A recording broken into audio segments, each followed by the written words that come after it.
Hey folks, Sheila here from Design Files. I wanted to pop on with a quick video because we've got two great new updates that are available to you, and I wanted to make sure that you're aware of them. The first update is that you now have one consolidated location where you're going to be able to access and manage all of your templated content within your Design Files account. So no more design contract templates saved in one location and questionnaires in another, and your design board and presentation templates saved elsewhere. Everything has now been consolidated into the template hub for you under My Templates.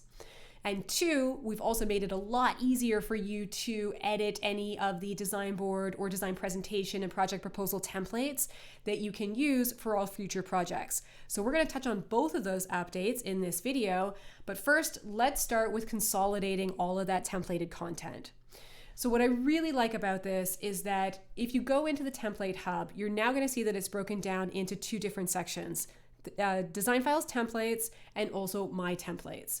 Now the Design Files templates, these are all the free templates that we provide to all of our Design Files members.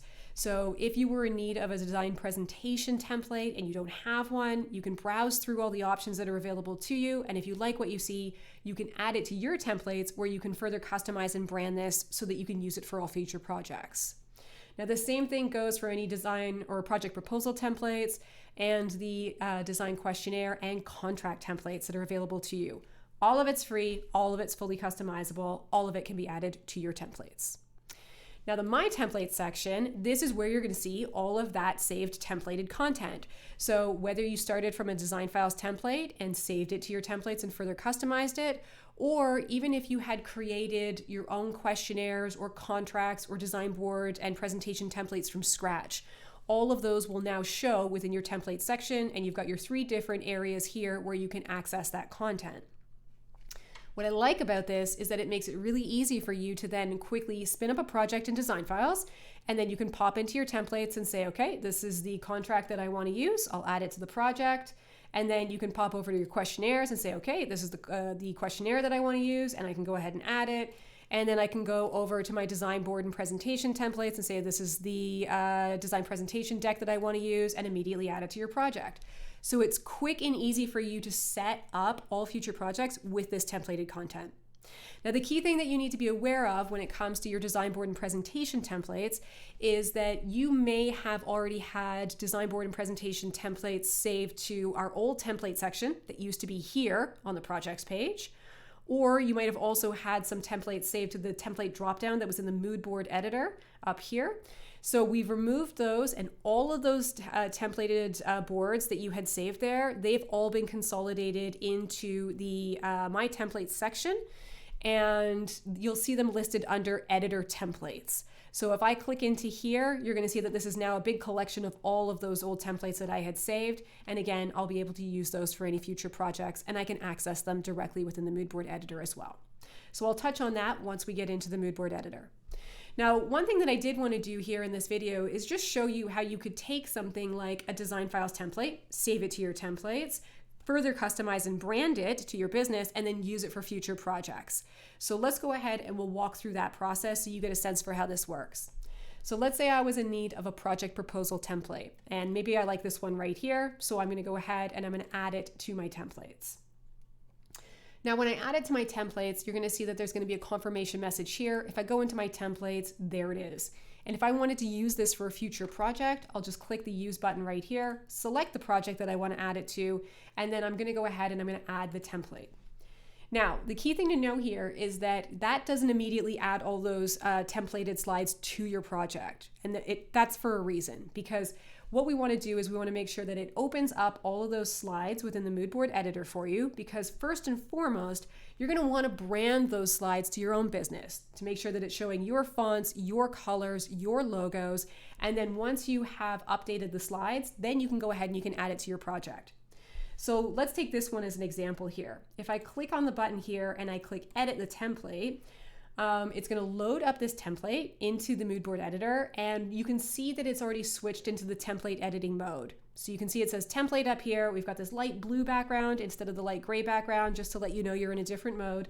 And the action up here is to update the template, not to save the design board. So from here, what I'd be able to do is, let's say I want to change up the background color for this slide. So I could go into the paint color library and I could use any of the collections here and maybe I want to change it to more of like a green backdrop. And if I wanted to, I could also even take the transparency down a little bit. So let's go ahead and we'll just hold on a second. I'm just going to double click on this to unlock that layer. And then again, I'll click on it, and then I can go ahead and I can take the transparency down a little bit. Okay. The other thing that I could do here is I could click onto the text and I could change up the font. So maybe I want to use this font instead. I can change up the font size, and over here I also have the ability to change up the color. So maybe let's say that my brand colors are a little bit more on the green scale. So let's just kind of change this up here, and you can see how it's changing the font on the actual slide. Now, when I've changed everything out, I could put in my own picture and make sure this color is updated as well. The next thing I can do is I can just go ahead and I can update this slide. And what that's going to do is it's going to update that slide in the slide deck. So if I go back here, you're going to see the updated version of it. So you can go through and you can make the same changes to all the other slides in this deck. And then when you made all your branding changes, then you can insert all 13 boards into your project and then use this as your project proposal for this particular client. Now, you can make all your brand changes as I had showed here, but once you've done that, you're probably still going to want to go into, let's see if I can open up one of these ones. You're probably still going to want to go into the individual slides, because there are going to be cases where you've got your fee summary and you're going to customize that per project, right? So make all your branding updates by using the option to edit the template here. And then you can load it all into your project, and then you can make any changes for this specific project for the fees or the overall schedule, and go ahead and save those updates to your project. And then that way you can kind of move forward with quickly having this template set up and just making those minor changes you need to make for any individual project. So that's essentially how it works. The last thing that I'll show you within this particular video is that if you just wanted to be able to access your particular templates from directly within the moodboard editor instead of from the template hub, you'll see there is a template section right here. If you click into that, it's going to open up the view right here where you can see DF templates and my templates. So again, we would see this is one of the presentations that I added. These are all my individual templates that I had created and saved using the old options for the save drop down here for templates. And if I click into that, I'll see the full collection, and I would be able to load up any of those into my project as well. So you've got easy access to all your old templates. You've got easy access to all the design files templates that are available to you, and you can fully customize those, brand them to your business, and then use them for all future projects. So be sure to check out all of the template updates. It should make a huge improvement for your business. And of course, if you've got any questions whatsoever, feel free to reach out to us on the live chat. We're always happy to help. Thanks for watching.